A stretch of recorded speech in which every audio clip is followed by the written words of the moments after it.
ஸ்தோத்திரம்.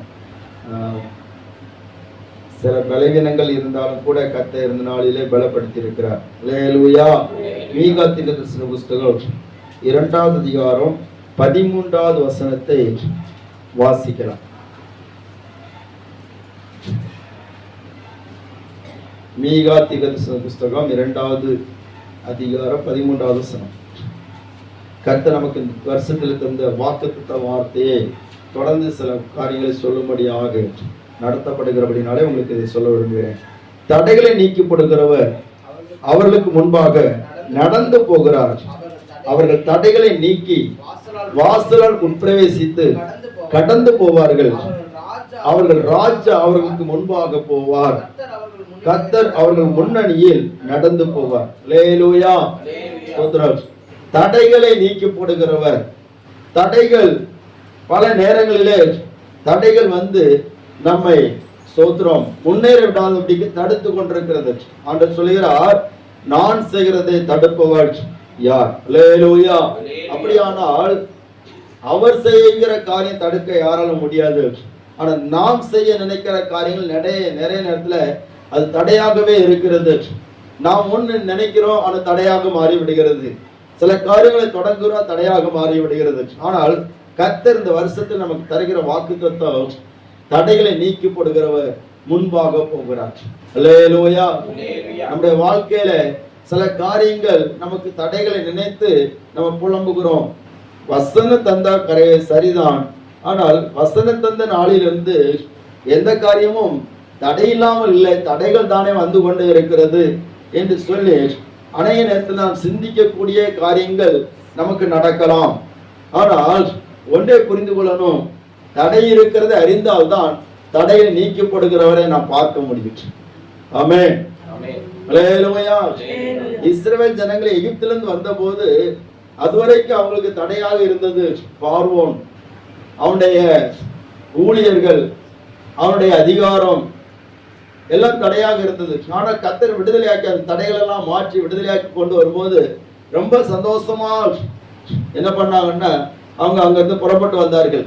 புறப்பட்டு வந்த போது அவர்கள் நினைத்த காரியம் என்ன, இப்ப நம்ம 430 வருஷமா தடையா இருந்த விடுதலை நம்ம கிடைச்சிட்டு அப்படி சொல்லிட்டு வரும்போது ஆண்டவர் அதுக்கு அடுத்த இன்னொரு இடத்துல கொண்டு போய் நிறுத்துகிறார். எங்க கொண்டு போய் நிறுத்துறாரு? செங்கடலுக்கு முன்னாடி போய் நிறுத்துகிறார். இப்பதான் ஒரு பெரிய தடையை தாண்டிட்டு வந்தோம், விடுதலையாக்கி கொண்டு வந்துட்டாருன்னு நினைச்சா அடுத்த தடைக்கு முன்னாடி கொண்டு நிறுத்தி இருக்கிறாரு. இங்க கவனிங்க. அடுத்த தடைக்கு முன்னாடி கொண்டு நிறுத்தி இருக்கிறாரு என்று சொல்லி ஸ்தோத்திரம். இந்த ஜனங்கள் புலம்ப ஆரம்பிக்கிறார்கள். அடுத்த தடைக்கு முன்னாடி கொண்டு எதுக்கு நிறுத்துறாருன்னா, தடைகளை நீக்கி போடுகிற தேவன் உனக்கு முன்பாக அக்னி ஸ்தம்பமாகவும் மேக ஸ்தம்பமாகவும் முன் செல்லுகிறார் என்பதை நீ பார்க்க வேண்டும். இந்த செங்கடலை கடந்து வருகிற போது அவர்கள் தேவனுடைய மகத்தான கிரியைகளை பார்க்கிறார்கள். ஆண்டவர் எகிப்து தேசத்திலே அற்புதங்களை மட்டும்தான் செய்தார், வாதைகளை மட்டும்தான் அனுப்பினார். அந்த பார்வோனுடைய இருதயத்திலே ஆண்டவர் பெரிய மாற்றங்களை கொடுத்து அவனை முற்றுமாக தோல்வி அடைய பண்ணி ஆண்டவர் நம்மை வெளியே கொண்டு வந்து விட்டார்.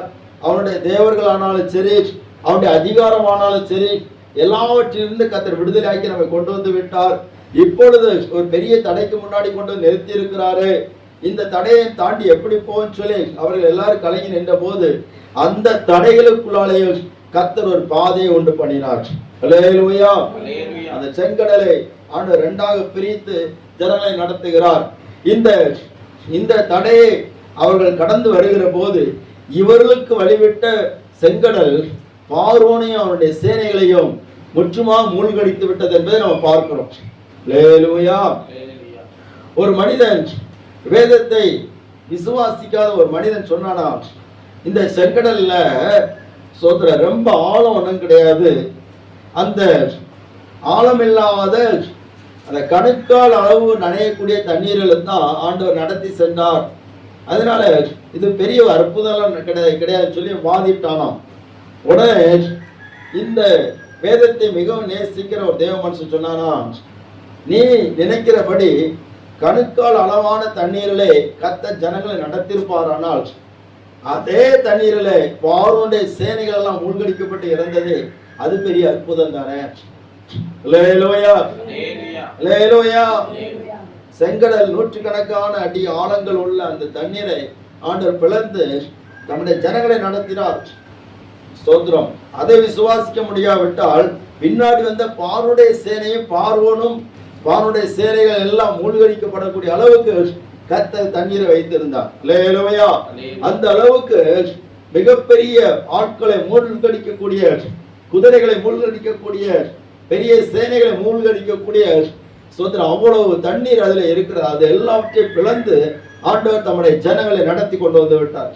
எவ்வளவு பெரிய ஆச்சரியமான காரியம்.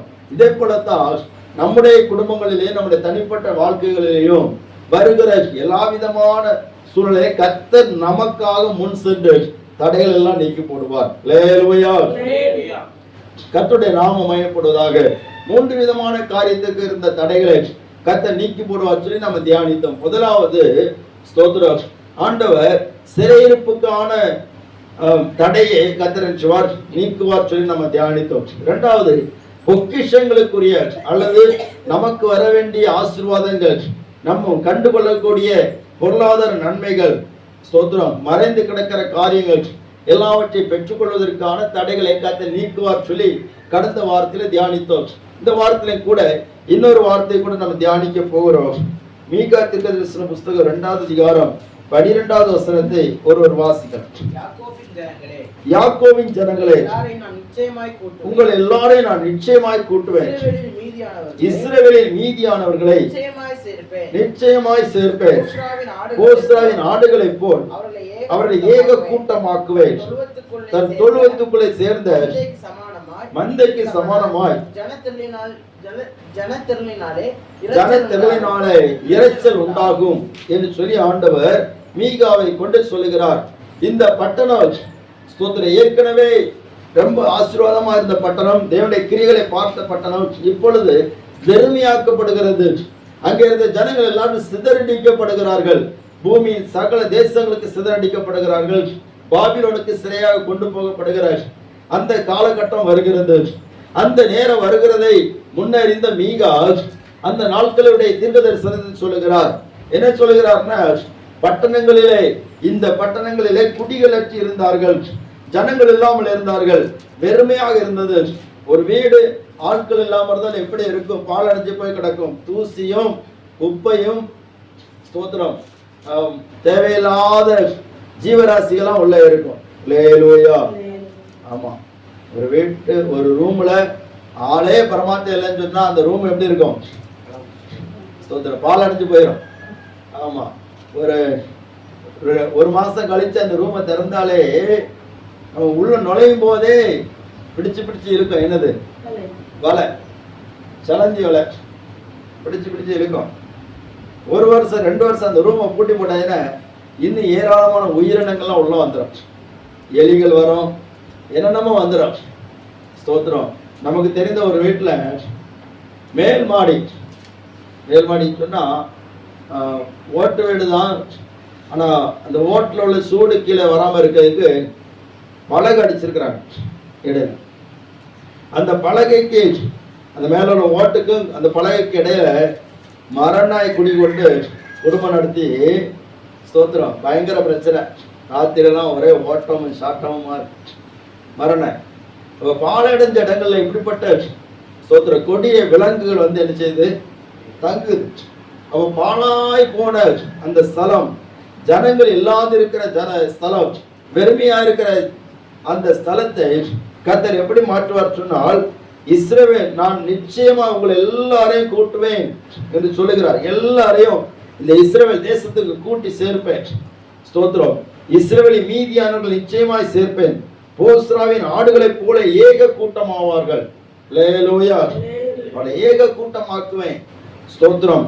தன் தொழுவத்துக்குள்ளே சேர்ந்த மந்தைக்கு சமானமாய் ஜனத்திரளினால் உண்டான இரைச்சல் அங்கே உண்டாயிருக்கும். எப்பவும் ஒரு கலகலப்பு, ஒரு சலசலப்பு கேட்டுட்டே இருக்கும். ஒரு மந்தை எப்படி இருக்குதோ அந்த இடத்துல சும்மா இருக்காது. எப்போ அந்த ஆட்டுடைய சத்தம் கேட்டுட்டே இருக்கும். ஏதாவது ஒரு கலகலப்பு இருந்துட்டே இருக்கும். அதே போல ஆண்டவர் இந்த பட்டணத்தை மாற்றுவேன் என்று சொல்லுகிறார். அல்லேலூயா. இந்த எருசலேம் பட்டணத்தை மாற்றுவேன். எப்போ ஜன திரள் இருந்துகிட்டே இருக்கும். பண்டிகை கொண்டாடல் இருந்துகிட்டே இருக்கும். பாழான ஸ்தலங்கள் எல்லாம் கட்டப்படும். அல்லேலூயா. ஆமென். ஸ்தோத்திரம். இன்னொரு தீர்க்கதரிசன வார்த்தையை நம்ம பார்ப்போமானால் ஏசாயா தீர்க்கதரிசன புஸ்தகம் 51வது அதிகாரம் 3வது வசனம்.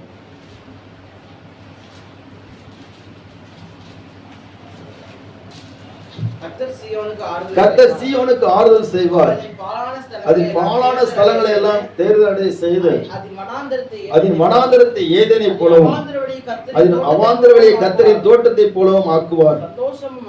சந்தோஷம் மகிழ்ச்சியும் துதியின் கீத சத்தம் உண்டாயிருக்கும் என்று சொல்லி ஆண்டவர் சொல்லுகிறார். அல்லேலூயா. பாழான ஸ்தலங்கள் எல்லாம் தேர்தலை செய்து அதன் வனாந்தரத்தை ஏதேனை போலவும் அதன் அவாந்தர வழியை கர்த்தரின் தோட்டத்தை போலவும் ஆக்குவார். இந்த இதெல்லாம் நமக்கு கொடுத்த வாக்குத்தத்த வார்த்தைகள்.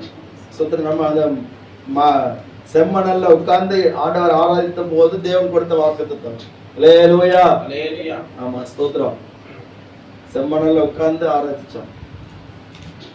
ஆராதனை நடக்கும் போதே தூசியல் பறக்கும், காத்தடிச்சுனா முடிஞ்சு கதை. ஃபேன் கிடையாது, மைக்கு கிடையாது, ஒண்ணும் கிடையாது. அதுல இருந்து ஆராதிச்சோம். கர்த்தர் அதை தேர்தல் அடைய பண்ணினார். ஆமென். அல்லேலூயா. 11வது வசனத்தை வாசிங்க. அப்படியே கர்த்தரால் மீட்கப்பட்டவர்கள் ஆனந்த களிப்புடன் பாடி சீயோனுக்கு திரும்பி வருவார்கள். நித்திய மகிழ்ச்சி அவர்கள் தலைமையில் இருக்கும். சந்தோஷமும் மகிழ்ச்சியும் அடைவார்கள். சஞ்சலமும் தவிப்பும் ஓடிப்போம். அல்லேலூயா. 14வது வசனம். சிறைப்பட்டு போனவன் தீவிரமாய் விடுதலையாவான். அவன் இடங்கிலே சாவதும் இல்லை, அவனுடைய அப்பம் குறைபடுவதும் இல்லை. அல்லேலூயா. சிறைப்பட்டு போனவன் தீவிரமாய் விடுதலை ஆவான். பல வருடங்களாக விடுதலை ஆக முடியாதவன் தீவிரமாக விடுதலை ஆவான். அல்லேலூயா. ஆமென். ஸ்தோத்திரம். அவன் கிடங்கிலே சாவதும் இல்லை, அவனுடைய அப்பம் குறைபடுவதும் இல்லை சொல்லி ஆண்டவர் சொல்கிறார். அப்போ அவர்களை எல்லாரையும் கூட்டி சேர்த்து ஒரு மந்தையை போல மாற்றிவிட சொல்லியிருக்கிறார். எசேக்கியேலில் சொல்லப்பட்டிருக்கிறது, மந்தை பெருகிறது போல நான் அவர்களை மனுஷரை நினைச்சுவேன், பெருக பண்ணுவேன். பாழாய் கிடந்த ஸ்தலங்களிலே மந்தையை போல ஜனங்களை பெருக பண்ணு சொல்லுகிறார். அப்போ ஆண்டவர் ஒரு பெருக்கத்தை, ஒரு வளர்ச்சியை, ஒரு ஆசீர்வாதத்தை ஆண்டவர் வைத்திருக்கிறார். அல்லேலூயா. இது சபைக்கும் பொருந்தும், நம்முடைய குடும்பங்களுக்கும் பொருந்தும்.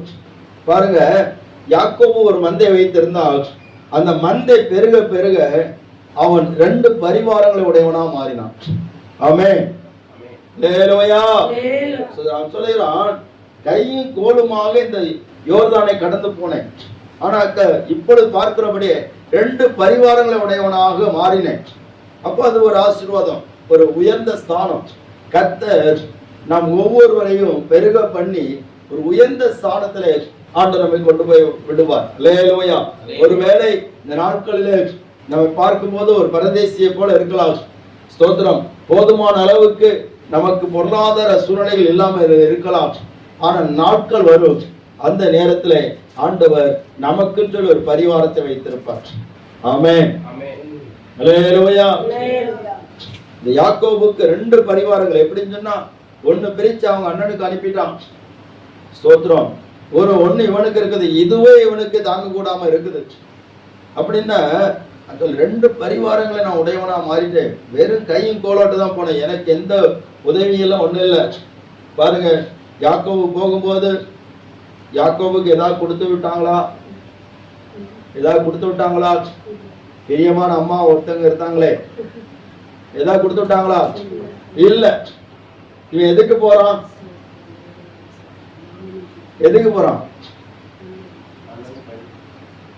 அண்ணனுக்கு பயந்து போறான். அது ஒரு பக்கத்துல இருந்தாலும் அவனுடைய நோக்கம் என்னன்னா,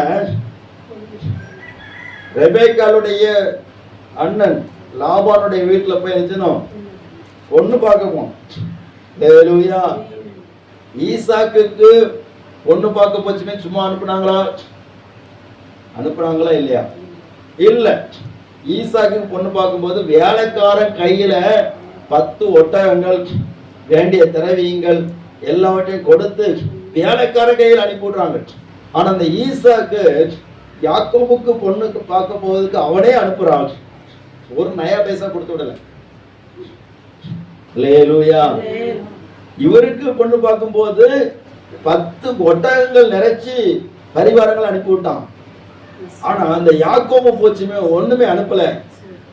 தகப்பனும் கொடுத்து விடல, அம்மாவும் கொடுத்து விடல. சாப்பிடாங்கன்னு அப்பம் கொடுத்துருப்பாங்க, தண்ணி கொடுத்துருப்பாங்க. சோத்ரம் இவன் சாப்பிட்டு இருப்பான், வழியில களைச்சு போயிருப்பான், போய் படுத்துட்டான். அல்லேலூயா. ஆனால் இவனை மறக்காத தெய்வம், இவனை குறித்து ஒரு பெரிய ஒரு திட்டத்தை வைத்திருந்த ஆண்டவர் அவனுக்கு தரிசனமாகி சொல்றாரு, சோத்ரம் என்ன சொல்றாரு, நான் உன்னை ஆசீர்வதிப்பேன்னு சொல்றேன். அல்லேலூயா. ஒரு அந்த வசனத்தை மட்டும் வாசிச்சுட்டு நம்ம சொல்ல வேண்டிய காரியத்தை நம்ம சொல்ல போகிறோம். ஆதியாகமம் 28வது அதிகாரம்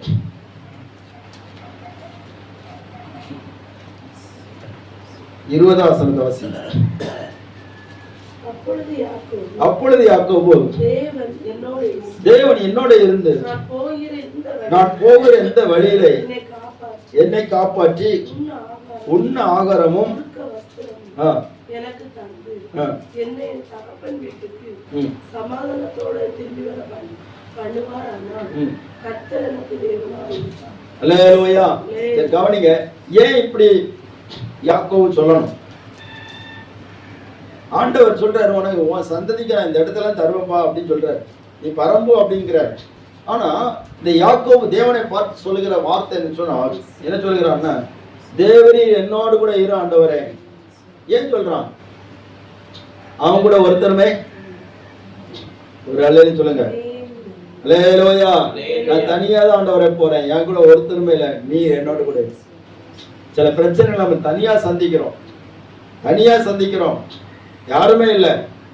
அதான் சொல்ற, ஆண்டவரே யாரு இல்லாட்ட பிரச்சனை, நீர் என்னோட இரு ஆண்டவர். அல்லேலூயா. என்னோடு இருந்து அர்த்தம் சொல்ல, நான் போகிற வழியில என்னை காப்பாற்றின்னு என்னது, அவனை காப்பாற்றுறதுக்கு ஒரு ஆளும் கிடையாது, அவன் கூட இருக்கிறதுக்கு ஆளு கிடையாது, அவனை காப்பாற்றுறதுக்கு ஒரு ஆளுமே கிடையாது.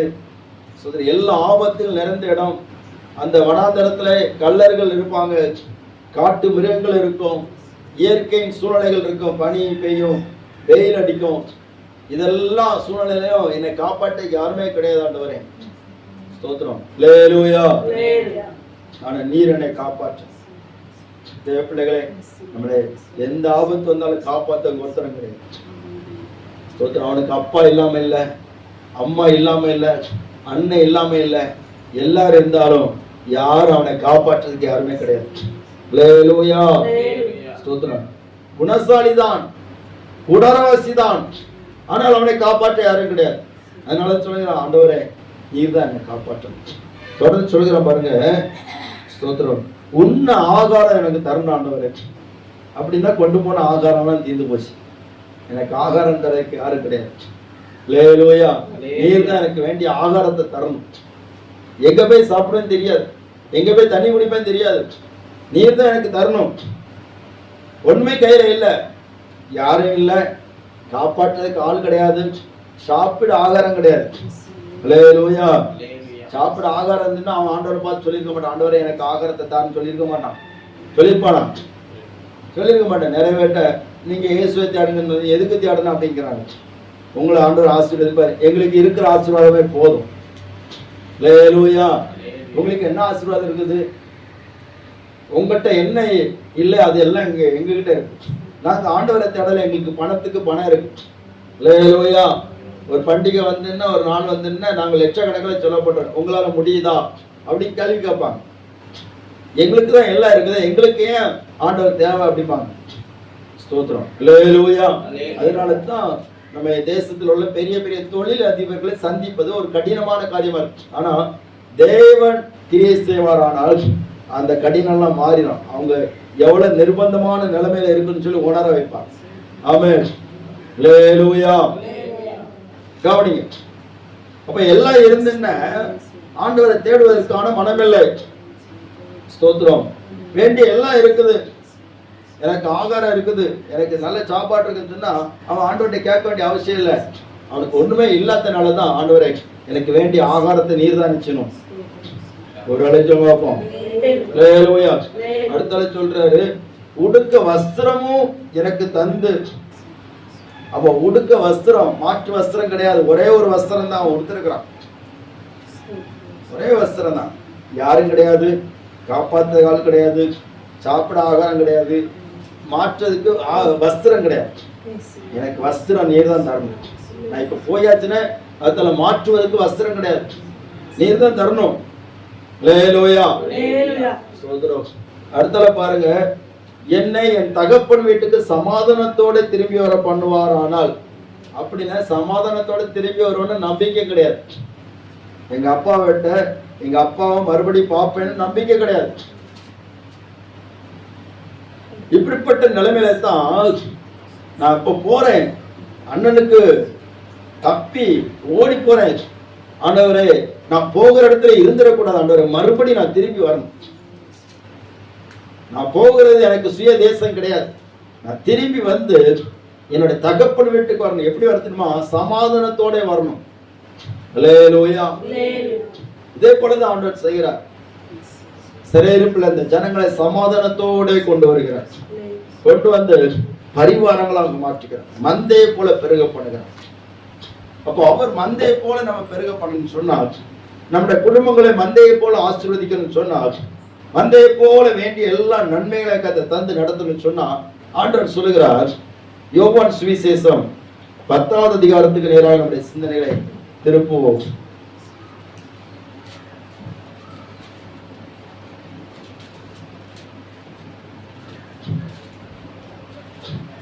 பதினொன்னாவது வசனம்.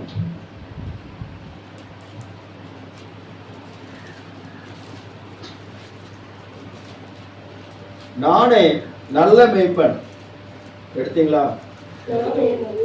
நல்ல மேய்ப்பன், நல்ல மேய்ப்பன் ஆடுகளுக்காக தன் ஜீவனை கொடுக்கிறான். அல்லேலூயா. நாட்டின் மேல் எவ்வளவு கரிசனை உள்ளவனாக இருக்கிறான் நல்ல மேய்ப்பன். நல்ல மேய்ப்பன் தன்னுடைய ஆடுகளுக்காக ஜீவனை கொடுக்கிறான். இயேசு சொல்லுகிறான், நான் தான் நல்ல மேய்ப்பன், நானே நல்ல மேய்ப்பன். அப்படி சொன்னா என்னை போல நல்ல மேய்ப்பன் கிடையாது. ஏன்னா நான் இந்த ஆடுகளுக்காக, இந்த ஜனங்களுக்காக என் ஜீவனை கொடுக்கும்படியாகத்தான் அந்த உலகத்துல வந்திருக்கிறேன்னு சொல்லி ஆண்டவர் வெளிப்படுத்துகிறார். அல்லேலூயா. திருடவும் கொல்லும் அழிக்கவும் வருகிறான், இந்த வேறொன்றுக்கு வரான். அவன் இந்த உலகத்தில் உள்ள பாவத்தை கொடுத்து அவன் சந்தோஷத்தை திருடுறான். பாவத்தை கொடுத்து உன்னுடைய ஆசீர்வாதத்தை திருடுகிறான். சாபத்தை கொடுத்து உனக்குரிய ஆசீர்வாதத்தை திருடுகிறான். துக்கத்தை கொடுத்து உனக்குரிய சந்தோஷத்தை திருடுகிறான். சண்டையை கொடுத்து உன்னுடைய சமாதானத்தை திருடுகிறான். ஏதோ ஒண்ணு கொடுக்கிறான். மனக்கசப்பை கொடுத்து உனக்குள்ள இருக்கக்கூடிய ஐக்கியத்தை திருடுகிறான். ஸ்தோத்திரம். மன அழுத்தத்தை கொடுத்து உன் வாழ்க்கையை திருடி விடுகிறான். ஸ்தோத்திரம். கர்த்தருடைய நாமம் மயப்படுவதாக.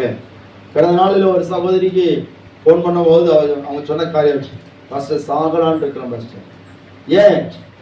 தேவையில்லாம ஒரு ஆளுக்கு ஒரு கொஞ்சம் ரூபா வாங்கி கொடுத்துட்டேன். வாங்கி கொடுத்தவங்க நெருக்கிட்டு இருக்கிறாங்க. ஸ்தோத்திரம். வீட்டுக்காரர் சண்டை போட்டுட்டு இருக்கிறாரு, எனக்கு வாழவே பிடிக்கல, எனக்கு நீ ஜெபம் பண்ணுங்க அப்படின்னு. ஸ்தோத்திரம். நான் சில புத்திமதிகளை சொல்லி அவங்களுக்காக ஜெபித்து, ஸ்தோத்திரம், இதெல்லாம் பண்ணாதீங்கன்னு சொல்லிட்டு முடிச்சேன். ஸ்தோத்திரம். வாழ்க்கையை மன அழுத்தத்துல அகப்பட்டு வாழ்க்கையை முடித்துலாம் சொல்லி சிந்திக்கிற குடும்பங்கள் அனைவரும். ஆனால் இயேசு ஒருத்தர் தான் நம்ம எந்த சூழ்நிலையிலையும் நம் வாழ்க்கையினுடைய பகுதிகள் திருடப்பட்டு விடாதபடிக்கு, இழந்து போகாதபடிக்கு அவரை நமக்கு நல்ல மேய்ப்பராக இருந்து நமக்காக ஜீவனை கொடுத்து நம்மை நேசிக்கிற ஒரு உன்னதமான தெய்வம். அல்லேலூயா. அல்லேலூயா. ஆண்டவர் சொன்னார், 9வது வசனம் சொல்லப்பட்டிருக்கிறது, நானே வாசல், என் வழியாய் ஒருவர் உட்பிரவேசித்தால் அவன் ரட்சிக்கப்படுவான், அவன் உள்ளும் புறமும் சென்று மேய்ச்சலை கண்டடைவான். அப்ப உள்ளும் புறமும் சென்று மேய்ச்சலை கண்டடைவான். ஆண்டவருக்குள்ளால ஒரு மனுஷன் வந்துட்டான்னு சொன்னா ஆவிக்கிரிய வாழ்க்கையிலே அவன் மேய்ச்சலை பார்ப்பான். வெளிப்பிரகாரமான புறமான வாழ்க்கையில என்ன பார்ப்பான்? மேய்ச்சலை பார்ப்பான். அல்லேலூயா. ஆண்டவருக்குள்ளாக வராதவன் வெளியில உள்ள மேய்ச்சலை தான் தேடிட்டு இருப்பான், உள்ள உள்ள மேய்ச்சலை பார்க்க மாட்டான். ஏதோ வாழ்க்கை புசிப்போம் குடிப்போம் முடிஞ்சு போச்சு அப்படின்னு இருப்பாங்க. ஆனா இயேசு உள்ளே நீ மேய்க்கப்படணும், வெளியே மீட்கப்படணும். உள்ளான ஆத்மாவிலே உன்னுடைய ஆத்மா திருப்தி ஆகணும், வெளியான உலக வாழ்க்கையில உன்னுடைய வாழ்க்கை திருப்தி ஆகணும் என்பதைத்தான் ஆண்டவர் அறிவுறுத்தி சொல்லுகிறார். அப்ப இயேசு நமக்கு நல்ல மேய்ப்பராக இருக்கிறார். அந்த நல்ல மேய்ப்பன் எப்படி நம்மை உள்ளும் புறமும் திருப்தியாக்குறார் என்பதை குறிக்கும் வண்ணமாக ஒரு வேத பகுதியை, நாம் எல்லாருக்கும் தெரிந்த வேத பகுதியிலிருந்து தான் இன்றைக்கு உங்களுக்கு வார்த்தை சொல்ல விரும்புகிறேன்.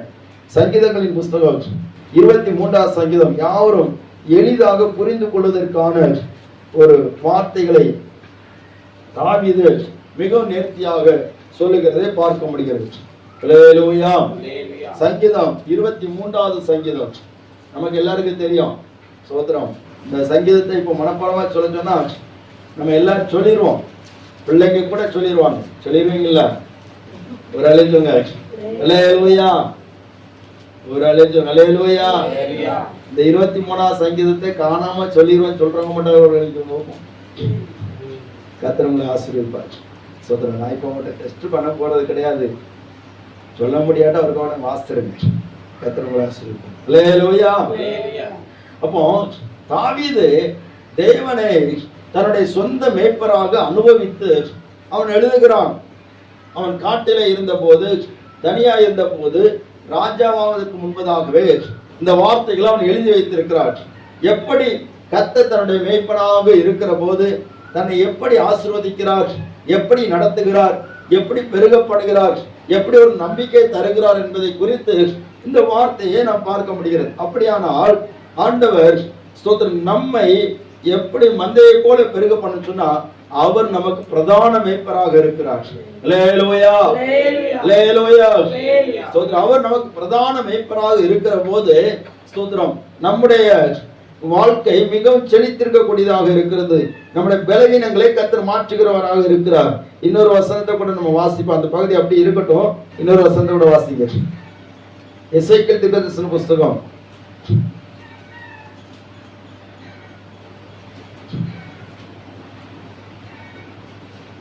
13வது அதிகாரம்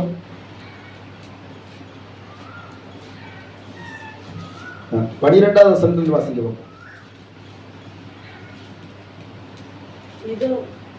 வாசி.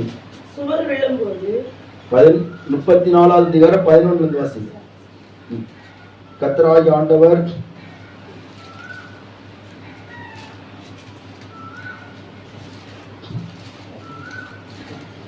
நானே வாசிக்கிறேன். கர்த்தராகிய ஆண்டவர் சொல்லுகிறது என்னவென்றால், இதோ நானே என் ஆடுகளை விசாரித்து அவைகளை தேடி பார்ப்பேன். ஒரு மேய்ப்பன் சிதறுண்ட தன் ஆடுகளின் நடுவே இருக்கிற நாளில் தன் மந்தையை தேடிக்கொண்டு இருக்கிறது போல நான் என் ஆடுகளை தேடி மப்பும் மந்தாரமான நாளிலே அவைகளை சிதறுண்ட எல்லா இடங்களில் இருந்து அவைகளை தப்பி வர பண்ணி அவைகளை ஜனங்களிலிருந்து புறப்படவும் தேசங்களிலிருந்து சேரவும் பண்ணி அவைகளுடைய சுவையை தேசத்திலே அவர்களை கொண்டு வந்து இஸ்ரவேல் மலைகளின் மேலும் ஆறுகள் அண்டையிலும் தேசத்தின் சகல வாசஸ்தலங்களில் அவர்களை மேய்ப்பேன். அவைகளை நல்ல மேய்ச்சலில் மேய்ப்பேன். இஸ்ரவேலுடைய உயர்ந்த மலைகளில் அவைகளுடைய தொழுவம் இருக்கும். அங்கே அவைகள் நல்ல தொழுவத்தில் படுத்துக்கொள்ளும். இஸ்ரவேலின் மலைகள் மேல் நல்ல மேய்ச்சலை மேயும். நான் என் நாடுகளை மேய்த்து அவைகளை நான் மடக்குவேன் என்று கர்த்தராகிய ஆண்டவர் சொல்லுகிறார். அல்லேலூயா, அல்லேலூயா. சோத்திரம். கர்த்தருடைய நாமம் எப்பொழுதாக தேடி பார்ப்பேன், அவைகள்லாம் கொண்டு வந்துருவேன். அப்போ எங்கெங்கெல்லாம் காணாம போச்சோ எல்லாத்தையும் தேடி பார்ப்பார். அல்லேலூயா.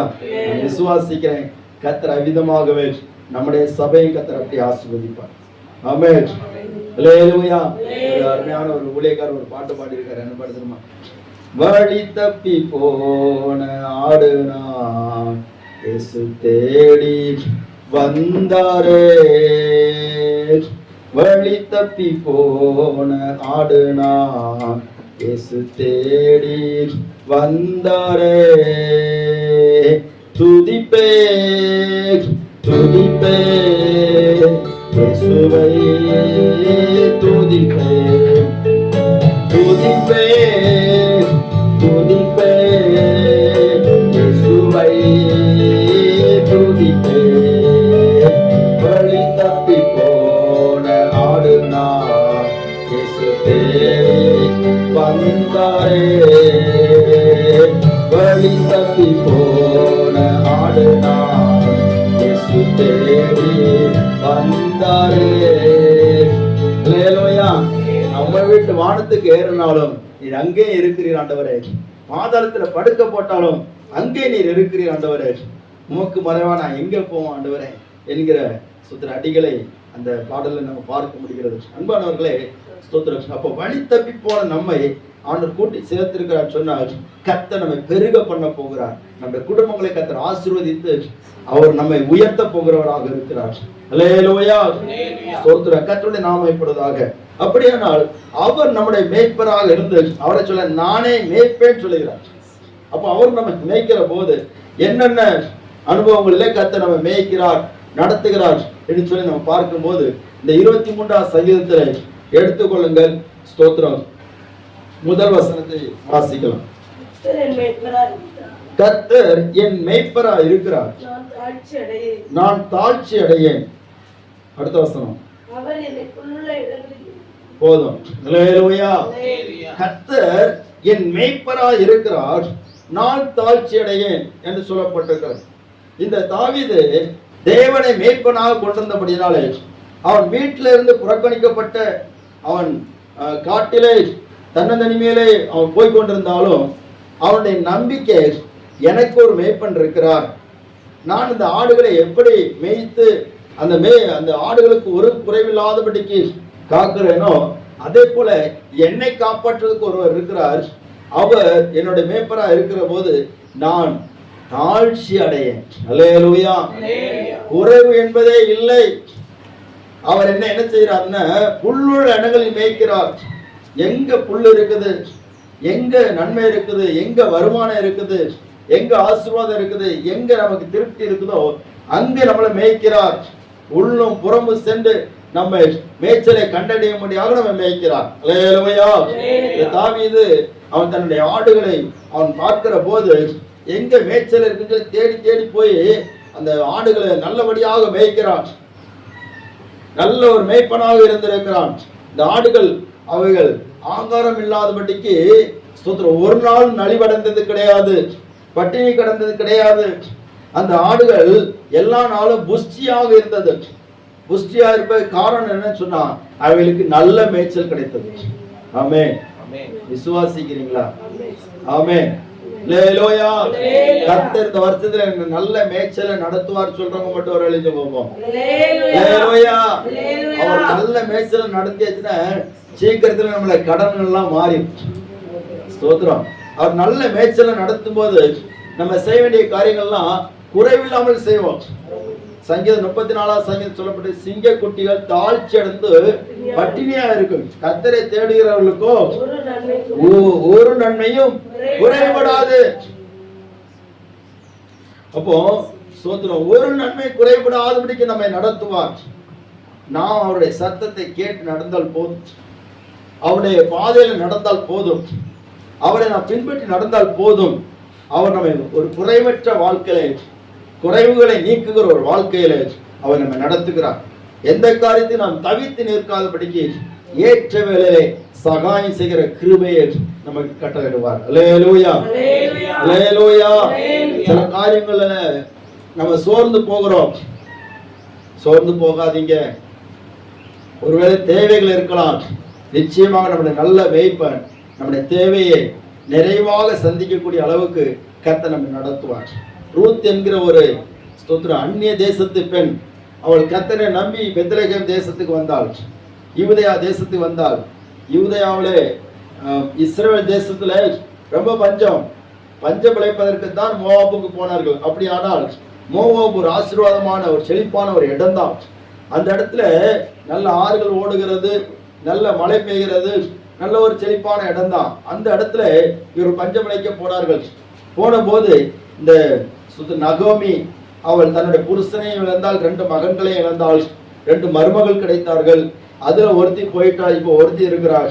இப்ப இந்த ரூத் அந்த தேசத்துல எவ்வளவு ஆசீர்வாதம் இருந்தாலும் அவள் தேவனை குறித்து கேள்விப்பட்ட போது இந்த தேவன் எவ்வளவு ஆச்சரியமானவர் அற்புதமானவர் என்பதை அறிந்தபடினாலே அவள் என்ன பண்ணினாள்னா இந்த தேவனை நம்பி தன்னுடைய செழிப்பான தேசத்தை விட்டு அவள் இந்த தேசத்துக்கு வந்து விட்டாள், எருசலேமுக்கு வந்து விட்டாள், கானான் தேசத்துக்குள்ள வந்து விட்டாள். அல்லேலூயா. கானான் தேசத்துக்குள்ள வந்து விட்டாள். இங்க வந்த போது இவளுக்கு யாரையும் தெரியாது, போவாசம் தெரியாது, வேலைக்காரங்களும் தெரியாது, யாரையுமே தெரியாது.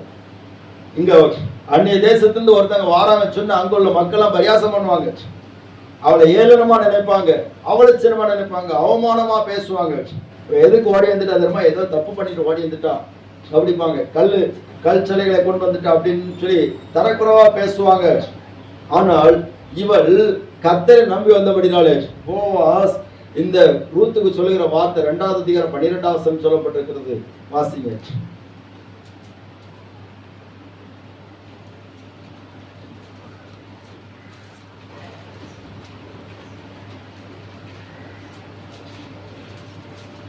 இவ்வளவு நேரம் ஆகக்கூடாது, அடுத்து வாசிங்க.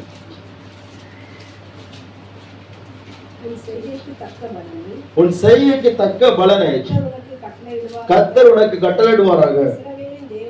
இஸ்ரவேலின் தேவனாகிய கர்த்தருடைய செட்டைகளின் கீழ் அடைக்கலமாய் வந்த உனக்கு அல்லேலூயா, அவராலே நிறைவான பலன் கிடைப்பதாக. நிறைவான பலன் கிடைச்சதா இல்லையா? கிடைச்சு. அவ சாப்பிட்டு திருப்தி அடைந்து மீந்ததை வைத்துக் கொண்டார். காரணம் சொன்னா கர்த்தர் மேய்ப்பராக இருக்கிறார். அந்த மேய்ப்பர் இவளை எங்க கொண்டு போய் சேர்க்கணுமோ அங்க போய் கரெக்டா கொண்டு போய் சேர்த்துட்டார். நம்மளையும் எப்படி நடத்தணுமோ அப்படி நடத்திடுவார். எங்க யாரோட சேர்க்கணுமோ அவங்களோட சேர்த்துருவார், யாரை விட்டு பிரிக்கணுமோ அவங்கள விட்டு பிரிச்சுவார். அல்லேலூயா. நிறைவான பலன், மீதி எடுக்கத்தக்க பலன். ஒருவேளை திருப்தியற்ற ஒரு வாழ்க்கை வாழ்றீங்களா? ஆண்டு சொல்றாரு, நான் மீதி எடுக்க பண்ணணும். எப்படி தெரியுமா? என்னுடைய வார்த்தைக்கு செவி கொடுத்து என்ன நம்பி இருக்கும் போது நான் உன்னை நல்ல மேய்ச்சல் நடத்துவேன். அல்லேலூயா. அந்த இடத்துல போவாஸ் தான் பெரிய செல்வம், அவளுக்கு தெரியாது. கர்த்தர் அவளை நடத்துகிறார். போவாஸ் தான் தேவனுக்கு பயந்தவன் என்று சொல்லி அவளுக்கு தெரியாது. கர்த்தர் நடத்துகிறார். போவாசனோட வயலுக்கு போயாச்சுன்னா நம்ம மீதி எடுக்கலாம் அப்படின்னு சொல்லி அவளுக்கு தெரியாது. கர்த்தர் நடத்துகிறார். அதே சந்ததியில தாவீது வந்தான். தாவீது அதை அறிந்து கொண்டபடினாலே அவன் கர்த்தரை மேய்ப்பராக கொண்டு வந்து அவனை கர்த்தர் நேர்த்தியாக நடத்தினான். அல்லேலூயா. ஒரு குறைவில்லாதபடி நடத்தினான். 2வது பாருங்க, 2வது வசனத்தை வாசிக்கலாம். சங்கீதம் 23:2. அவர் என்னை புல்லுள்ள இடங்களில் மேய்த்து அமர்ந்த தண்ணீர்கள் அண்டையில் என்னை கொண்டு போய் விடுகிறார். அல்லேலூயா. அமர்ந்த தண்ணீர் என்று சொன்னால் ஸ்தோத்திரம், தண்ணீர் தேவை. ஆனால் அமர்ந்த தண்ணீரும் இருக்கிறது, அமராத தண்ணீரும் இருக்கிறது. அல்லேலூயா. அமர்ந்த தண்ணீர் என்று சொன்னால் அமைதியான தண்ணீர். அமராத தண்ணீர் சொன்னால் அலை பாய்ந்து ஓடுகிற தண்ணீர், அல்லது கொந்தளிக்கிற தண்ணீர். இந்த ஆடுகள் அமைதியான தண்ணியில தான் போய் என்ன செய்யும்? தண்ணி குடிக்கும். ரொம்ப ஆக்ரோஷமா ஓடக்கூடிய தண்ணியில போய் தண்ணி குடிக்க முடியாது. ஏன்னா அது போயிடும். அல்லேலூயா. ஒரு அலையில சொல்லுங்க. உங்களுக்கு புரியலன்னு நினைக்கிறேன். புரியாட்டா ஒரு காரியம் பண்ணுங்க. சோத்திரம், தெருவோரங்கள பைப் இருக்கும். அது ஃபோல்ஸா தண்ணி வரக்கூடிய பைப்பா இருக்கணும். அந்த ஃபோல்ஸா தண்ணி வரக்கூடிய பைப்பை நீங்க திறந்தீங்கன்னா ஃபோல்ஸா தண்ணி வரும். அதுல போய் நீங்க ஒரு மடக்கு தண்ணி குடிச்சு பாருங்க. தண்ணி உள்ள போகுமா? போகுமா? போகாதா? போகாது. அந்த தண்ணி ஃபோல்ஸா வர்றதுனால நம்ம எவ்வளவுதான் வாய வச்சுட்டுனாலும் அவ்வளவு தண்ணியும் வெளியே போகும், நம்மளோட நாசில போகும், ஆபத்து தான் கொண்டு வரும். அதே நேரத்தில் லேசா திறந்துட்டு அமைதியா அவருடைய தண்ணியை குடிச்சு பார்த்தேன்னா எவ்வளவு நாளும் குடிக்கலாம். இதே போலத்தான் அந்த ஆடுகளும் கொந்தளிக்கிற தண்ணியில குடிக்க முடியாது. அப்ப அந்த மேய்ப்பன் என்ன பண்ணுகிறான்னா, எங்க தண்ணி அமைதியாக ஓடுகிறது, சமாதானமாக ஓடுகிறது என்பதை தேடி பார்த்து அந்த இடத்துல போய் தண்ணீர் காட்டுகிறான். அதே போலத்தான் முதல்ல மேய்ப்பனாக இருக்கிற தேவன் இந்த தாவீதை எப்படி நடத்துகிறார்னு தாழ்ச்சி இல்லாத அல்லது குறைவில்லாத வாழ்க்கையில நடத்துகிறார். அல்லேலூயா. 2வது சமாதானமான வாழ்க்கையில நடத்துகிறார். அவர் தம்முடைய மந்தையை எப்படி நடத்துகிறார்? சமாதானமே இல்லாமல் தவித்துக் கொண்டிருக்கிற குடும்பங்களை கர்த்தர் சமாதானத்தின் பாதையிலே நடத்துவார். நம்ம குடும்பங்களிலே சண்டை இருக்கிறதா, சமாதானத்தின் காரணரை முன்வைங்க. போராட்டம் இருக்கிறதா, சமாதானத்தின் பிரபுவை முன்வைங்க. ஸ்தோத்திரம். கலக்கங்கள் இருக்கிறதா, சமாதானத்தின் தேவனை நோக்கி பார்ப்போம். அவர் சமாதானத்தை ஏற்படுத்துவார். பிள்ளைகளுக்குள்ள சமாதானம் இல்லை, குடும்பத்துக்குள்ள சமாதானம் இல்லை, நீங்க அவரை நோக்கி பார்ப்பீங்கன்னா அவர் சமாதானத்தை தருவார். அல்லேலூயா. இயேசு சொன்னார், என்னுடைய சமாதானத்தை உங்களுக்கு என்ன செய்றேன், வைத்து போகிறேன். நமக்கு சமாதானத்தை உண்டு பண்ண ஆக்கினை அவர் மேல் வந்தது. இந்த அமைதியான தண்ணீர்ல எந்த ஆபத்தும் வராதபடிக்கு இந்த நல்ல மேய்ப்பன் ரொம்ப பாதுகாத்துக் கொள்கிறான். இந்த ஆடுகள் இந்த தண்ணீரை பார்க்கும்போது ரொம்ப சந்தோஷம். அது வயிறார தண்ணி குடிக்குது, தைரியமா தண்ணி குடிக்குது. அல்லேலூயா. ஒரு அல்லேலூயா. உங்க மனசுல இருக்கிற கலக்கங்கள் எல்லாம் கர்த்தர் மாற்றிடுவார். ஸ்தோத்திரம். நல்ல மேய்ப்பன் நம்முடைய மன கலக்கங்கள், குடும்பத்தினுடைய கலக்கங்கள் எல்லாம் மாற்றுவார். மூன்றாவது, எல்லா வசனத்தையும் எல்லா காட்டியும் ஒன்னொன்னா சொல்லும் போது டைம் போயிடும். ஸ்தோத்திரம். மூன்றாவது வசனம், அவர் என் ஆத்துமாவை தேற்றுகி. முதலாவது, அவர் நம்மை குறைவில்லாத வாழ்க்கையில நடத்துகிறார். இரண்டாவது, சமாதானமான பாதையில் நடத்துகிறார். மூன்றாவது பார்த்தீங்கன்னா அவரே நம்மை தேற்றுகிற வழியில நம்மை நடத்துகிறார். முதலாவது குறைவற்ற வாழ்வு, இரண்டாவது சமாதான வாழ்வு, மூன்றாவது தேற்றுகிற வாழ்வு. நம்ம தேற்றுகிறார், அவர் தேற்றுகிறார். நம்ம சில நேரத்துல நமக்கு சில போராட்டங்களோட யாரா வந்து நம்மளை தேற்ற மாட்டாங்களா? சொல்றோம். விளைவின வந்துடுது, காய்ச்சல் வந்துடுது, வீட்டுல யாரும் ஒரு மடக்கு தண்ணி தரதுக்கு ஆள் இல்லை. ஸ்தோத்திரம். நம்ம ரொம்ப தவிச்சிட்டு இருப்போம். நம்ம மனசுல ஓடும், எவ்வளவு கஷ்டப்பட்டு கேட்கறது ஒரு நாதி கூட இல்லையா, குழம்பி இருக்கோம். ஆனா இயேசு நம்மளை தேற்றுவார். அல்லேலூயா. அவர் மேய்ப்பனா இருக்கிறதுனால நம்ம கூட இருக்கிறவங்களை விட அவர் நம்ம மேல ரொம்ப கரிசனை. ஸ்தோத்திரம். தேற்றுகிறார். தைரியமா இரு, நான் இருக்கிறேன், பயப்படாத. இந்த ஆடுகளை இந்த ஸ்தோத்திரம் தாவீது பிடித்து வைத்து அப்பப்ப தேற்றுவான். ஸ்தோத்திரம். முதுக தடை கொடுப்பான். ஸ்தோத்திரம். உடம்பெல்லாம் தடை கொடுப்பான். அந்த ஆடுகளுக்கு எதமா இருக்கும், அதுகளுக்கு எந்த கவலையும் இருக்காது. அல்லேலூயா. ஒரு அல்லேலூயா. அறுக்க போகிற ஆட்டே, அறுக்க போகிற ஆட்டுக்கே அவ்வளவு தேற்றுதல் அந்த மேய்ப்பன் கொடுப்பான்னு சொன்னாங்க. சொல்றேன். இந்த ஆட்டை தேற்றுவான். எதுக்கு தெரியாதா? அல்லேலூயா. ஒரு வீட்டுல ஒரு கழுதையும் ஒரு ஆடு இருந்துச்சு. கழுதையும் ஆடு இருந்துச்சு. இந்த கழுதைக்கு இருப்பிடம் எங்க தெரியுமா? வெளியே. இந்த கழுதைக்கு இருப்பிடம் எவ்வளவு சுத்தமா இருக்கும்? சுத்தம் இருக்குமா? சுத்தம் இருக்க. திட்டுறதெல்லாம், பிள்ளைகளை திட்டுறது, யாரை திட்டுனாலும் யாரை வச்சுதான் திட்டுவாங்க? கழுதை. புத்தி இல்லாத கழுதையா இருக்கு, அப்படிதான் திட்டுறாங்க. இதெல்லாம் கேட்கச்சுமே இந்த கழுதைக்கு ரொம்ப சோகமா போச்சு. என்ன சோகம்னா, இந்த அதிகமா உழைக்கிறது நான் தான் உழைக்கிறேன். மனுஷங்களுக்கு அதிகமா உழைக்கிற யாரு தான்? கழுதையா ஆட? கழுதை. ஆனா அதுக்கு கிடைக்கிற ரெஸ்பான்ஸ் உண்மை கிடையாது. அல்லேலூயா. அதிகமா நான் தான் உழைக்கிறேன், எங்க போனாலும் சுமைகளை சுமத்துட்டு நான் தான் போறேன். ஆனா இந்த ஆட்டை பாருங்க, ஒரு வேலையும் செய்யறது கிடையாது. ஸ்தோத்திரம். நமக்கு அவன் தண்ணி வைக்கிறது கழிவு தண்ணியை வைக்கிறான். ஸ்தோத்திரம். 2 நாள் ஆனா தண்ணினால புளிச்ச தண்ணியை தான் எனக்கு வைக்கிறான். அந்த ஆட்டுக்கு ஃப்ரெஷ்ஷா உள்ள தண்ணியை வைக்கிறான். ஆட்டுக்கு பல வகைகள்லாம் கொண்டு கொடுக்குறான். நமக்கு தோல் கூட போட மாட்டேங்கிறான். இப்படின்ட்டு இந்த கழுதை புலம்பிட்டே இருக்கு. இந்த ஆட்டுக்கு இந்த கழுதையை பார்த்து அற்புதமா தெரிஞ்சது. என்ன தெரியுமா? சொல்றோம், பத்தியாடா இருந்தா என்ன மாதிரி இருக்கணும் ராஜ வாழ்க்கை. இந்த ஆட்டு குட்டியில இருந்தே இதுக்கு நிறைய அங்க வரவங்க போறவங்கலாம் கொஞ்சிறாங்க. சொல்றோம். பழங்கள்லாம் எடுத்து வாயில ஊட்டி ஊட்டி கொடுக்குறாங்க. இந்த ஆடும் அப்படி ரொம்ப வாசமா இருந்துச்சு. ஒரு நாள் வந்துச்சு திருவிழா. அந்த ஊர்ல திருவிழா வந்த வேலையில திடீர்னு பார்த்தா ஆட்டை காணல்.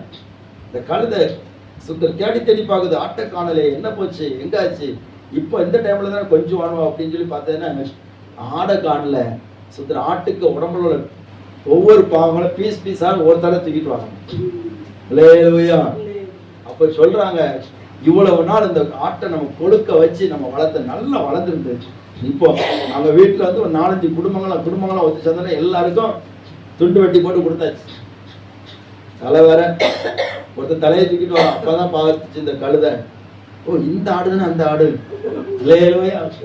அறுக்க போகிற ஆட்டையே இவ்வளவு கொஞ்சுவான்னு சொன்னா, இவ்வளவு தேற்றுவான்னு சொன்னா, சுதந்திரம் நம்மை ஜீவனுள்ளவர்களாக நமக்கு நல்ல மேய்ச்சலை தருகிற நல்ல தேவன் நம்மளை எப்படிலாம் தேற்ற மாட்டார். அல்லேலூயா. அல்லேலூயா. அவரை மாதிரி நம்மளை தேற்றதுக்கு யாருமே கிடையாது. ஆறுதல் சொல்ல யாருமே கிடையாது. அவரை நம்ம அருகே வைத்து பார்த்தால் தெரியும். இயேசு அவர் நாயின் ஊருக்கு போகிற போது அங்கே ஒரு விதவை அழுது கொண்டே வருகிறாள். இயேசு அவளை பார்த்த போது மனதுருகி விட்டார். ஸ்திரியை அழகாதே என்று சொல்லி சொன்னார். அவரை மாதிரி தேற்றதுக்கு யாருமே கிடையாது. அவர் நம்முடைய எல்லா துன்பங்களிலும் சூழ்நிலையில் நம்மை தேற்றுவார். தேற்றுகிற வாழ்வு இங்கதான் இருக்கு. அல்லேலூயா. கிறிஸ்துவுக்குள்ளதான் இருக்குது தேற்றுகிற வாழ்வு. 4வது பார்க்கும்போது அவர் தம்முடைய நாமத்தின் நிமித்தம் என்னை எப்படி நடத்துறாரு? நீதியான வாழ்வு, நீதி உள்ள வாழ்க்கை. முதல்ல குறைவற்ற வாழ்வு, 2வது சமாதான வாழ்வு, 3வது தேற்றுகிற வாழ்வு, 4வது நீதியின் வாழ்வு. ஒரு அலையிலே சொல்லுங்க பார்ப்போம். ஆண்டவர் எல்லாம் செய்வாரு, அந்த நீதியை மட்டும் தவற மாட்டார். அதான் பிரச்சனை. எல்லாம் செய்வார், ஆனா நீதியே பிடிச்சு விடுவார். சொல்ற தாவீதுக்கு எல்லாம் செய்தார். தாவீது யோசித்து பார்த்த ஆண்டவர் எவ்வளவு நேர்த்தியா நடத்துறாரு. அதே நேரத்துல நீதியின் பாதையில நடத்தினார். நீதியின் பாதையில நடத்தும் போதுதான் ஒரு தவறு பண்ணாலும் இருதயம் துடிக்குது. அல்லேலூயா. சவுலை கொலை செய்ய முடியாத சந்தர்ப்பம் வருகிறது. ஆனால் கொலை செய்யல. நீதியின் பாதையில் நடத்தப்பட்ட தாவீதுக்கு இருதயம் துடிக்குது. எப்படி நான் சவுலை கொள்வேன்? கர்த்தரால் அபிஷேகம் பண்ணப்பட்ட மனுஷன் மேல நான் கையை போட மாட்டேன். எனக்கு கர்த்தருடைய அபிஷேகம் அந்த மனுஷன் மேல இருக்குது. அந்த இருதயம் துடிக்குது. மற்றவங்க மேல இல்ல. மற்றவங்க இப்ப போட்டு தள்ளிடுவோம் தாவீது அப்படின்னாங்க. ஆனா தாவீதுல அப்படியெல்லாம் ஒண்ணும் கிடையாது. கர்த்தர் அபிஷேகம் பண்ணிட்டு மேல கையை போடக்கூடாது. ஒரு தப்பு பண்ணியாச்சுன்னா இருதயம் துடிக்குது. அதை மீறி தப்பு பண்ண அடி விழுந்துரும் சொல்லி தாவீதுக்கு நல்லாவே அடி சாதாரணமான அடி கிடையாது. அல்லேலூயா. தேவ பிள்ளைகளுக்கு போய் பேசணும்னா இருதயம் வாதிக்கும். நீ ஆண்டவரை மேய்ப்பனா இல்லாவிட்டா போய் தாராளமா வந்துடும். ஒரு அல்லேலூயா சொல்லுங்க பார்ப்போம். அல்லேலூயா. கர்த்தரை மேய்ப்பராக கொண்டிருக்கிறவனுக்கு பொய் வராது, திருடு வராது, எந்த தவறும் வராது. எந்த காரியம் செய்யினாலும் இருதயம் வாதிக்கும். ஐயோ இந்த காரியத்தை செய்யக்கூடாது, கர்த்தர் என்னை பார்க்கிறார். நீதி உள்ள தெய்வம். அல்லேலூயா. ஒரு சகோதரி போன் பண்ணி ஒரு காரியம் சொன்னாங்க சில வருடங்களுக்கு முன்பாக. ஸ்தோத்திரம். அப்ப நான் சொன்னேன், ஸ்தோத்திரம் சகோதரி, நீங்க சொல்லுகிறது சரி கிடையாது. இயேசு நீதியுள்ள தேவன். அவர் தவறு செய்ய தவறாக எதையுமே நிச்சய மாட்டார், சொல்ல மாட்டார், செய்ய மாட்டார். அல்லேலூயா. என்ன சொன்னாங்க தெரியுமா? ஆண்டவர் என்னதான் அந்த ஊழியத்துக்கு வச்சிருக்கிறாரு அப்படின்னு. இதுக்கு மேல நான் சொல்ல விரும்பல. அல்லேலூயா. ஸ்தோத்திரம். அப்படி சொன்ன போது நான் சொல்லிட்டு, ஆண்டவர் நீதி உள்ளவர். அவர் தம்முடைய நீதியை தவறே நீதியை விட்டுட்டு எங்கேயும் பண்ண மாட்டாரு, போக மாட்டார், தவறான வழியில நடத்த மாட்டார். இன்னொன்னு கொண்டு ஜாயிண்ட் சொல்லுங்க, இன்னொன்னு கொண்டு ஜாயிண்ட் பண்ண மாட்டார். அவர் சொன்னதுதான், செய்ததுதான். அவர் நீதியுள்ள தேவன். இந்த தாவீது அவருடைய வாழ்க்கையில கத்த செய்யறாரு, நீதியின் பாதையில் நடத்துகிறார். அது எப்படி நடத்துகிறார்னா தம்முடைய நாமத்தின் நிமித்த நீதியின் பாதையில் நடத்துகிறார். அல்லேலூயா. அவருடைய நாமம் பரிசுத்தம் உள்ளது, அவருடைய நாம நீதி உள்ளது. மந்தை பெருகிறன்னு சொன்னா சாதா பெருகாது, நீதியின் பாதையில தான் பெருகும். அப்படியானால் பரிசுத்தவான்களுடைய கூட்டத்தை கத்த நினைச்சுவாரு, பெருக பண்ணுவார். அல்லேலூயா. பரிசுத்த ஜாதி வரும். அநீதியுள்ள ஜாதி வரணும்னா எங்கனால போகலாம். கர்த்தர் மேய்ப்பரா இல்லாதவங்க எங்கனால போகலாம், கோடிக்கணக்கா போகலாம், கோடிக்கணக்கில் கொடுக்கலாம், பிரச்சனை இல்லை. அந்த நீதி பாதைன்னு சொன்னா குறைவுதான். நீதி பாதையில கர்த்தர் நம்ம நடத்துவார். நீதி செய்கிற ஜனம். ஒரு வசனத்தோட வாசிங்க. ஏசாயா தீர்க்கதரிசன புஸ்தகம் 26வது அதிகாரம்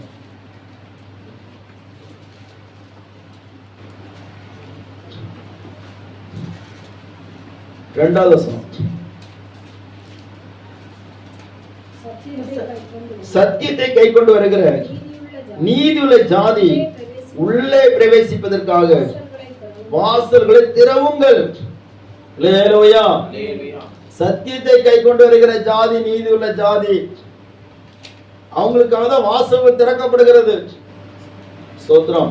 முதல் வசனம் இருக்குது. அக்காலத்திலே யூதா தேசத்தில் பாடப்படும் பாட்டு, பெலனான் நகர் நமக்கு உண்டு, ரட்சிப்பை அதற்கு அரணும் மதிலும் அரணுமாக ஏற்படுத்துவார். ஸ்தோத்திரம். சத்தியத்தை கை கொண்டு வருகிற ஜாதி, நீதியுள்ள ஜாதியை உள்ளே பிரவேசிப்பதற்கு வாசல்களை திறவுங்கள் என்று சொல்லப்படும். பரலோகத்தில் அதான் நடக்கும்.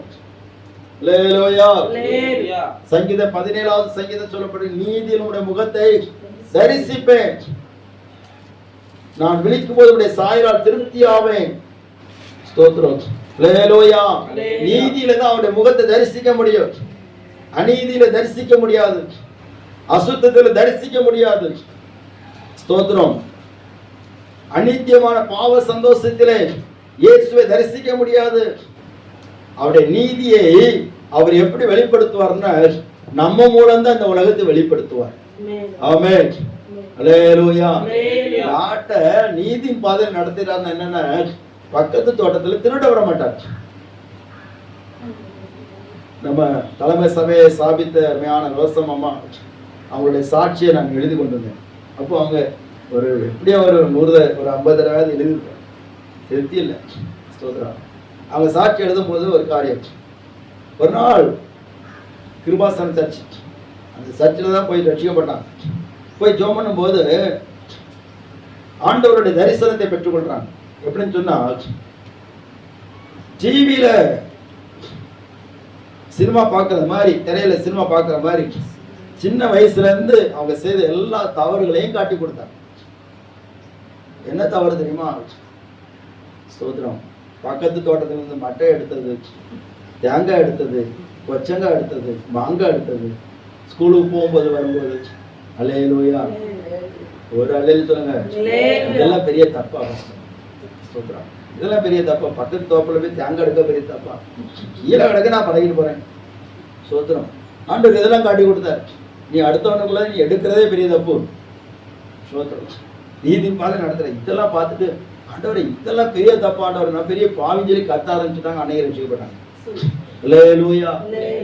அப்ப அடுத்த தோட்டத்துல போய் வாயை வைக்கிறதுக்கு இந்த ஆட்டை மேய்ப்ப நினைச்ச மாட்டான், விட்ட மாட்டான். இஸ்ரவேல் ஜனங்கள் வருகிற போது அவர்களுக்கு கானான் தேசத்தை கொடுப்பேன்னு சொன்னாரு. பக்கத்துல போய் பார்த்தான், ஆண்டவர் விட்டாரு. சொல்ற ஏதோ அவனுடைய தேசத்தை பெற்றுக்கொள்ளலாம் பார்த்தான். ஆண்டு சொன்னாரு, அவங்க தேசத்துல உள்ள ஒரு அடி நில கூட நான் உனக்கு தர மாட்டேன்.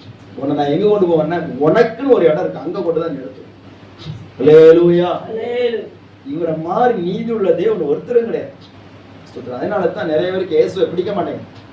இவர் நீதியை தான் செய்வார், நீதியை தான் சொல்லுவாரு. சோதரம். அல்லேலூயா. குடிகாரமார்களுக்கெல்லாம் இயேசுவை பிடிக்காது. நிறைய பேருக்கு பிடிக்க, நிறைய பேருக்கு பிடிக்காது. இவர் மட்டும்தான் தப்பே பண்ணாத தெய்வம். ஒரு ஆளு சொல்லுங்க, தப்பே பண்ணாத தெய்வம் மட்டும் இல்ல, தப்பு செய்யாதுன்னு சொல்லக்கூடியவர் இவர் தான். அதனாலதான் எங்களை மாதிரி ஆளுகளுக்கு உங்களுக்கு ஆண்டவரை பிடிக்காது. வேற எந்த உலகத்துல என்னென்னமோ இருக்கு, என்னென்ன தேவையெல்லாம் இருக்கு, எதுவுமே சொல்லாது. தண்ணி அடிக்க தண்ணி அடிச்சா வந்து தொலை, திருடிதா வேண்டாம், திருடிட்டா வந்து கொண்டு போடு. அல்லேலூயா. ஆனா இவர் மட்டும்தான் சொல்ல, நீ கசப்போட எந்த கூட காணிக்க போடான்னு சொல்ற.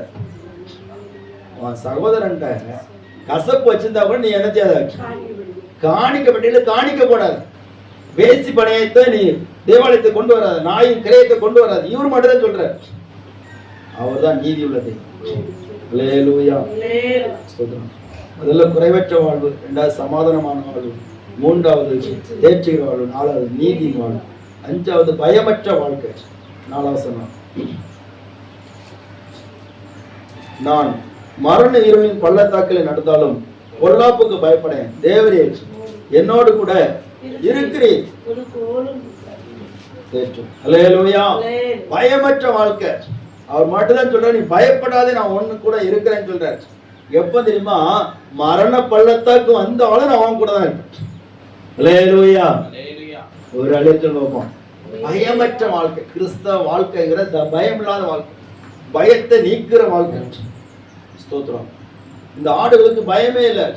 எங்க கூட்டு போனாலும் மரண பள்ளத்தாக்குல கூட்டு போனா கூட இதுகளுக்கு பயமே இல்லை. ஏன்னா என் கூட என் மேப்பன் இருக்கிறார். ஸ்தோத்திரம். ஒரு தடவை சிங்கம் வந்து ஆட்டை பிடிச்சிட்டு, ஒரு தடவை கரடி வந்து பிடிச்சிட்டு, இந்த ஆடுகளுக்கு பயமே இல்லை. ஏன்னா என் மேய்ப்ப தன்னுடைய ஜீவனை பார்க்க மாட்டான், என்னை காப்பாற்றுதான் அவனுக்கு முதல் வேலை. அல்லேலூயா.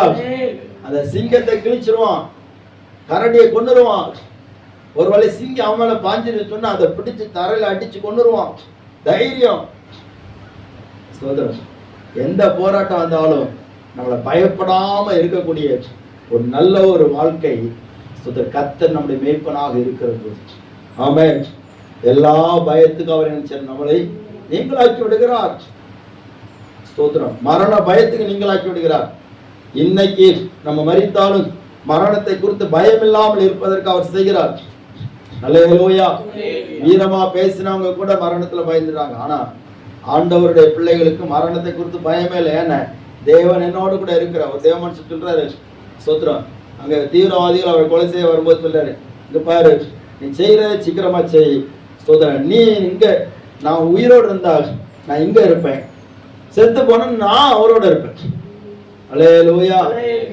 இன்னும் சொல்ல எதுனா, நீ நான் இங்க இருக்கிற வரைக்கும் அவர் என் கூட இருப்பாரு, நான் இங்க இல்லாட்ட நான் அவரு கூட.